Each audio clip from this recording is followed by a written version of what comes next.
अगर अपनी answer writing आपने सुधारनी है और ये जानना है कि उसमें आपको कितने प्रतिशत सुधार की ज़रूरत है, तो ये वीडियो दोस्तों पूरा देखना और अगर अच्छा लगे तो हमारे चैनल को सब्सक्राइब, लाइक एंड शेयर ज़रूर करना।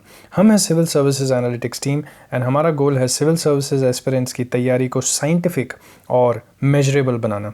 चलिए शुरू करते हैं आज का वीडियो। Welcome aspirants. तो answer writing practice civil services exam में सक्सीड करने के लिए बहुत इंपॉर्टेंट है, ये सब जानते हैं और आप भी आंसर राइटिंग प्रैक्टिस अपनी प्रिपरेशन के दौरान कर ही रहे होंगे। इस वीडियो में हम आपको बताएंगे कि वो कौन सी मिस्टेक्स हैं जो आंसर राइटिंग करते समय आपने हर हालत में अवॉइड करनी है। तो पहली मिस्टेक जो बहुत से स्टूडेंट्स करते हैं वो है ये एक्सपेक्ट करना कि उनकी आंसर की क्वालिटी या कंटेंट जल्दी इंप्रूव हो जाएंगे।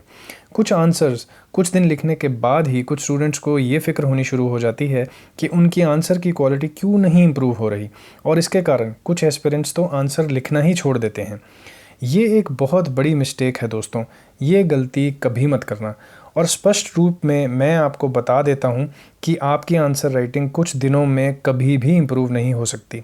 आपको कंसिस्टेंटली आंसर लिखते रहना है और कुछ महीनों में आप देखेंगे कि जैसे ही आपकी नॉलेज इंक्रीज़ होगी वैसे ही आपके आंसर का कंटेंट भी इम्प्रूव होना शुरू हो जाएगा। हैव पेशेंस और अपनी एक्सपेक्टेशंस को बिल्कुल रियलिस्टिक रखें।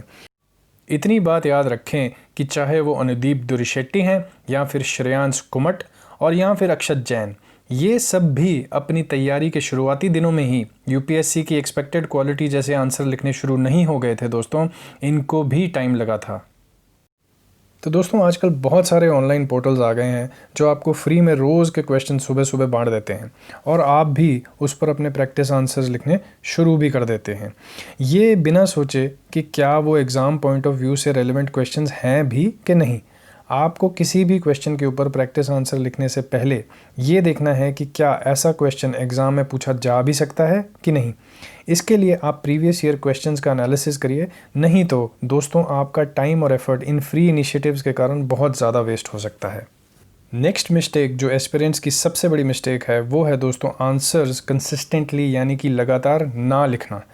कई स्टूडेंट्स कुछ दिन आंसर राइटिंग प्रैक्टिस करने के बाद कई दिनों तक आंसर नहीं लिखते। इस गैप के कारण आपका फ्लो टूट जाता है और ये गैप आपको आपके एक्चुअल एग्ज़ाम में बहुत महंगा पड़ सकता है दोस्तों। हाँ, ये बात ठीक है कि कई दिनों की आंसर राइटिंग के प्रैक्टिस के बाद आप 1-2 दिन का आराम चाहते हैं तो उसे ले लें, उसमें कोई दिक्कत नहीं है, पर इस गैप को कभी इससे ज़्यादा बढ़ने मत देना। याद रखिए कि बार बार बहने के कारण एक नदी भी एक पहाड़ को चीर देती है, वो ये काम हर रोज़ हर समय करती है, बीच में रेस्ट ब्रेक्स नहीं रहती। तो दोस्तों अगर मैं आपसे पूछूं कि इस समय आपकी आंसर राइटिंग का क्या लेवल है तो आपका क्या जवाब होगा। कुछ लोग कहेंगे कि हमारे आंसर्स अच्छे हैं और कुछ कहेंगे कि हमारे आंसर्स अच्छे नहीं हैं, पर इसका मतलब क्या है दोस्तों। अच्छा और बुरा तो ठीक है, पर कितना अच्छा और बुरा, ये मेन क्वेश्चन है। कितना, उस अच्छे और बुरे का मेजर क्या है।